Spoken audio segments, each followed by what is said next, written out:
When the Coalition took over the Gears of War franchise, they were going to be in charge of an Xbox fan favourite and one of Microsoft's most important series, along with the Halo and Forza series of games. With the release of Gears of War in 2016, it started a new era for the franchise, and although the game delivered and was seen as a success, it was also one that played it safe. With several new characters and new enemies, it was still Gears of War, but it didn't hit the heights of its predecessors. The Coalition was like a child riding a bike with training wheels. It was new and they needed some time to adapt. Gears 5 is like the Coalition taking off those training wheels and riding that bike with the freedom and excitement that only some experience could bring. If Gears of War 4 was the appetizer, then Gears 5 is the main course. There are several technical issues with the package, but Gears 5 sees the series take another step forward and solidifies it once again as one of Microsoft's best franchises.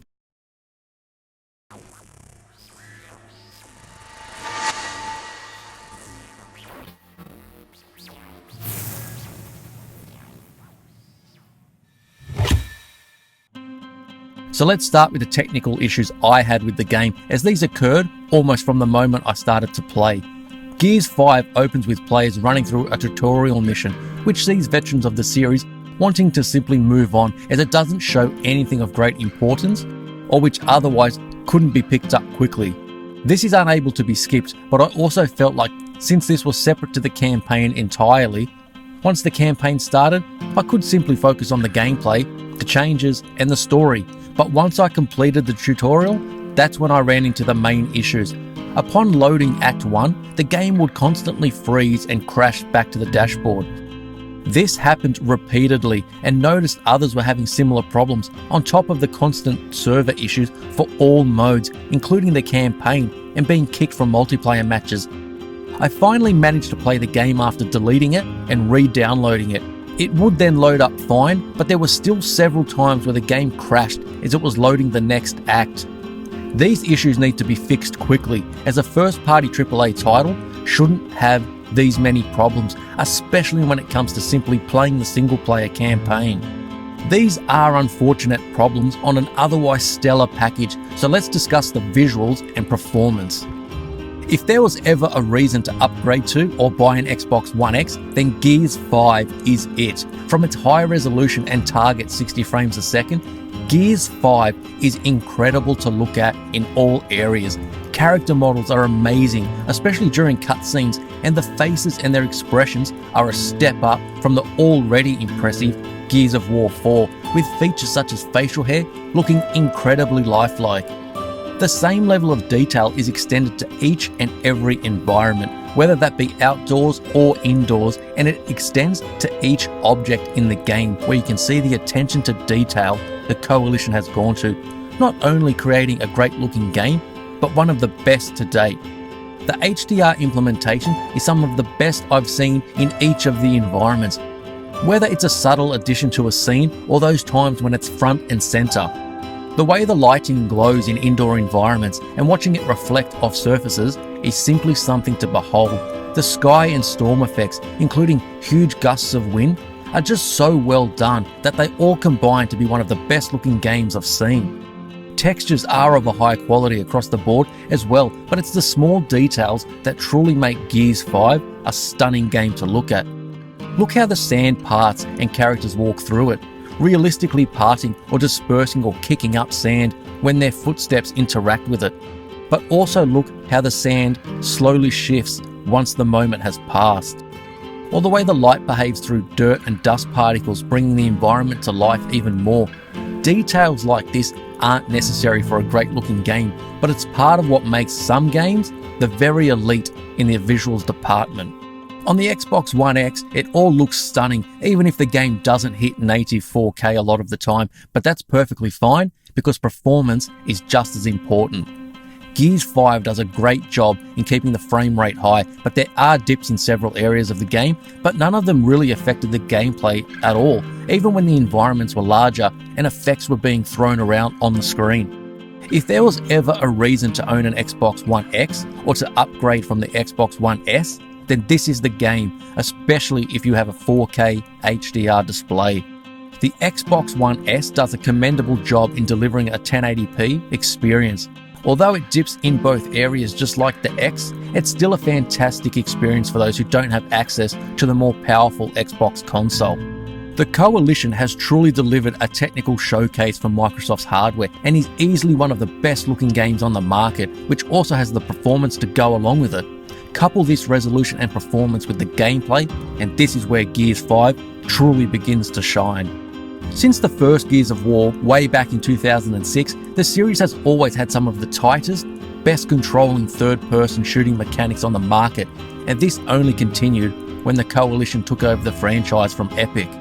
What can often set this franchise apart is that the combat and its characters have a great sense of weight, which only adds to the gunplay, and it makes each action and kill that you perform feel so much more satisfying. For a long-running franchise, many gamers know what to expect, so what does Gears 5 add over its predecessors? First up, those expecting the core Gears of War experience to be changed in a drastic way will be disappointed. For everything new that is added, it only goes towards enhancing what has come before.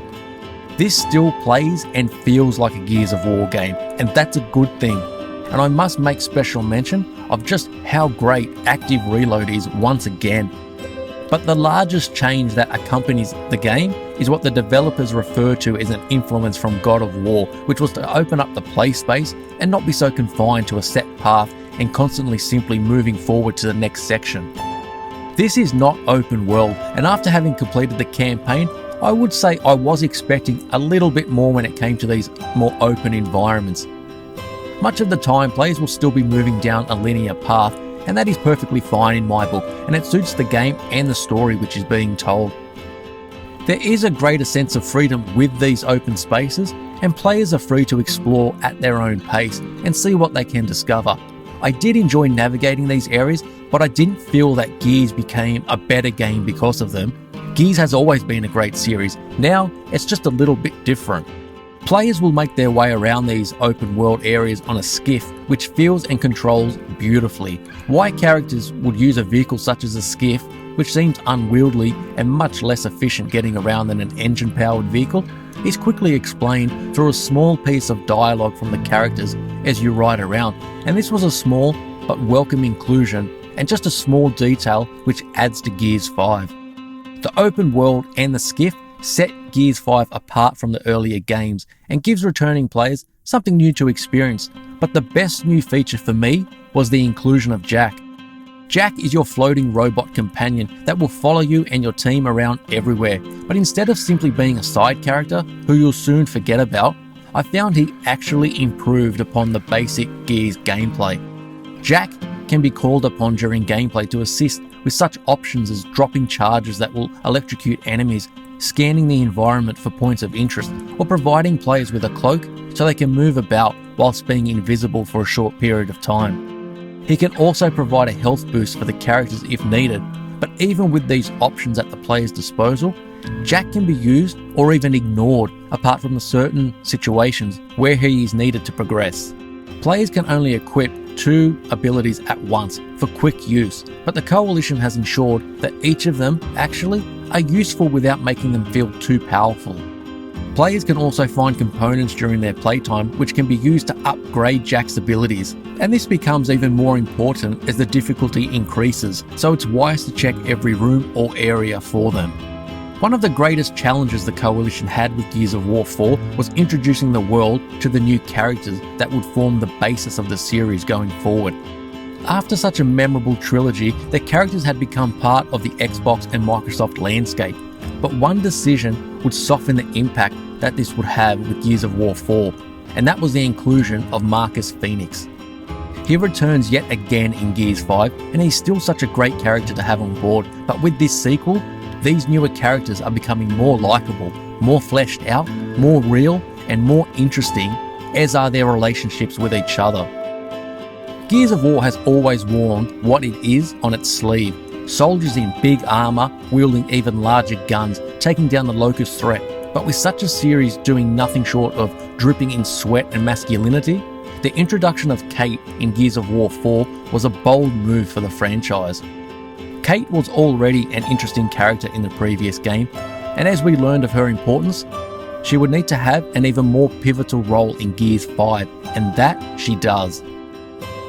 The Coalition have expanded upon her character arc and drip feed new information about what is happening with her and where it will lead. Her importance and the focus on her really made Gears 5 different to its predecessors while still feeling like a Gears of War game.